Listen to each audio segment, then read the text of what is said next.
All right, so for this video, we're gonna talk about the HISL test, which basically just means hip, innominate, sacrum, lumbar spine. And the purpose of this test is to see where maybe we could be more specific with our treatment based on where the limitation is, okay? So for Kay, to begin the HISL test, ideally we would get a passive motion in neutral of her hip up to 110 degrees before the PSIS, or before the pelvis starts to move. We would then get to 130 degrees before the sacrum starts to move, and then we would get to 150 degrees before L5 would start to flex or start to move at that spinous process.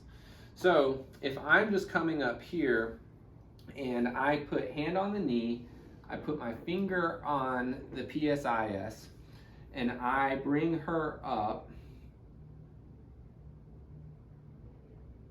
right about there. You might be able to even see it on the video. The pelvis starts to move, or starts to push back into my fingers. So that would be considered dysfunctional because we're basically right at 90 degrees right now.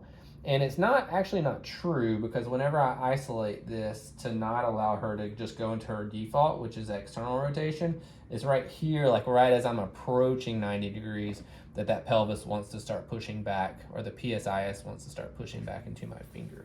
Now, if I was doing the full HISL test, rotate to the left a little bit, I would put my whole hand underneath that area, so I could actually feel the pelvis, the sacrum, as well as L5.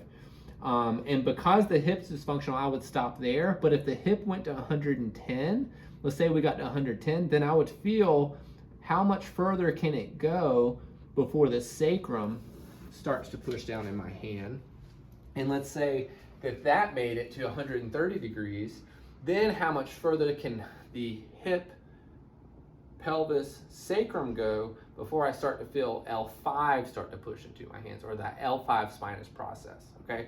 So that's the HISL test, and any one of those that doesn't have that additional 20 degrees of motion are gonna be areas that we may be interested in treating into flexion specifically.